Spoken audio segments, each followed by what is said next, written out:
दास ने कहा कि भाई केवल दो ही हैं इसके तरीके।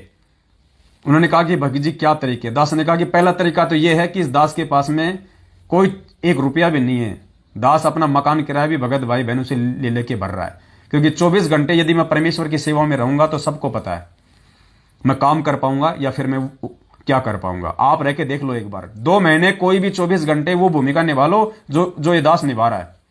आपके घर पे पीछे से अगर 40,000 का अगर वो खर्चा ना आ जाए तो मुझे कह देना।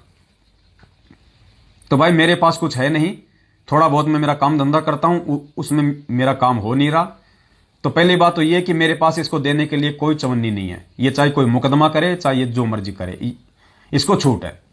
मैंने कहा इस कारण कि ये आत्मा भी दुखी ना हो, मैं ये कर सकता हूं, चाहे मेरे को कहीं से भी कोई एडजस्टमेंट करना पड़े, हर महीने 10-10 हजार रुपए मैं इसके खाते में डालता रहूंगा। तो जो दूसरा ऑप्शन था ये सबको पसंद आया। रणजीत ने भी अपनी सर्वसम्मति से वो वीडियो दास ने डाल दिया है यूट्यूब पे।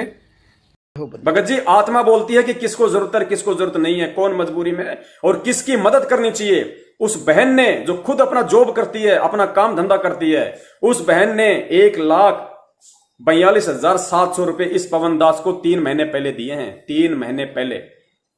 और परमेश्वर ने दया करी और कुछ भगत भाइयों ने जो कि गुजरात से हैं, उन्होंने 10वें अंश का पैसा दिया दास को, 10वें अंश का तकरीबन 30-35 हजार रुपए। अब देखो पुण्यात्माओं, खेल परमात्मा कहां खेलता है। दास दुकान का सामान वहीं छोड़ के आ गया, देखा भी नहीं, मकान का जो सामान था गाड़ी में डाला, नई जगह आ गया। परमात्मा ने दया करी, दास ने अपना वही दही बड़े का काम अपने ठेले में शुरू किया, अपने टेम्पो में शुरू किया। पुण्यात्माओं, शुरुआती महीने में उस परमेश्वर ने, जबकि ऐसा बिल्कुल भी संभव नहीं था, वही धंधा, वही रेट, वही सामान, वैसा ही शहर, जयपुर में दास का धंधा नहीं चला। हर महीने कभी 3,000 बचते, कभी 2,000 बचते, कभी तो 5-5 हजार रुपए सिर पे आ जाते।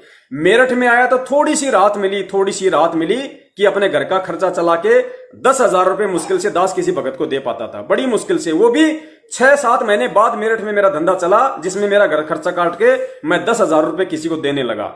लेकिन वहां से परमात्मा ने उठाया और उन पुण्यात्माओं का वो नेक कमाई का पैसा जो उन्होंने इस दास को भेजा, और दास को वास्तव में मजबूरी थी, वो 10वें अंश का पैसा उस भाई ने भेजा सेवा समझ के, और वास्तव में वो 10वें अंश का एक पैसा सही काम में लगा। परमेश्वर ने दया करी, शुरुआत के महीने में ही परमात्मा ने प्रॉफिट देना शुरू किया। और पुण्यात्माओं, आज मेरठ से आए हुए दास को 4 महीने हो गए हैं।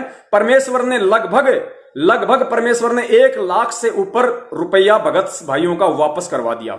जो दास के जो कर्जा मांगते थे, कानपुर से रामचंद्र जी हैं, और भी भगत भाई हैं, एक वो रणजीत भगत जी हैं हरियाणा के झज्जर वाले, पिछले 2 महीने से 10-10 हजार रुपए उनकी किस्त जा रही है। जयपुर से अपने कजोड़ भगत जी हैं, 10-10 हजार 9-9 हजार रुपए 2 महीने हो गए, उनकी जा रही है किस्त। और बीच बीच में जितने भी भगत भाई थे, जिनको हमारे एक आदरणीय भगत भाई रामचंद्र जी ने फोन कर करके कहा कि पवन को परेशान करो, पवन से पैसा मांगो, जिन्होंने बेचारों ने आज तक नहीं कहा, लेकिन उसके चक्कर में आके अपने कर्म फोड़े, जो मुंह नहीं खोला, उसके कहने में आके पुण्यात्माओं, जो आदमी सरकारी टीचर है, जिसकी 40,000 से ऊपर तनख्वाह है, खुद का मकान है, खुद की गाड़ी है, वो रो रहा है कि भगत जी मेरे पास तो 1 रुपया भी नहीं है, मैं तो बड़ा परेशान हो गया। वो पवन दास हमसे 2 साल पहले 10,000 रुपए लिए थे, आज तक नहीं दिए। ऐसे लोग पुण्यात्माओं, और ऑडियो बना के डाल रहे हैं दास को बदनाम करने के लिए, सिर्फ रामचंद्र भाई के कहने पे। तो परमात्मा ने रामचंद्र का पैसा भी वापस करवा दिया, उस भगत भाई का पैसा भी वापस करवा दिया, उसके अलावा 30-40 हजार रुपए अन्य भाइयों के वापस करवा दिए, और हर महीने 30,000 रुपए दास कंटिन्यू किस्त दे रहा है। और आज स्थिति उस बंदी छोड़ की दया से ये है पुण्यात्माओं कि आज वर्तमान में वो परमेश्वर अपने इस कुत्ते को इतनी बड़ी मेहर कर रहा है, वही धंधा, वही काम, वही सब कुछ, और नई जगह परमेश्वर घर का सारा खर्चा पिर्चा काट के 60 से 70 हजार रुपए महीने की बचत दे रहा है, 60 से 70 हजार रुपए महीने की। क्यों? क्योंकि दास को मजबूरी थी, और परमेश्वर की जिन आत्माओं से परमात्मा ने पैसा दिला दिया, वो उनकी नेक कमाई का पैसा था। आज उन पुण्यात्माओं को भी लाभ मिल रहा है।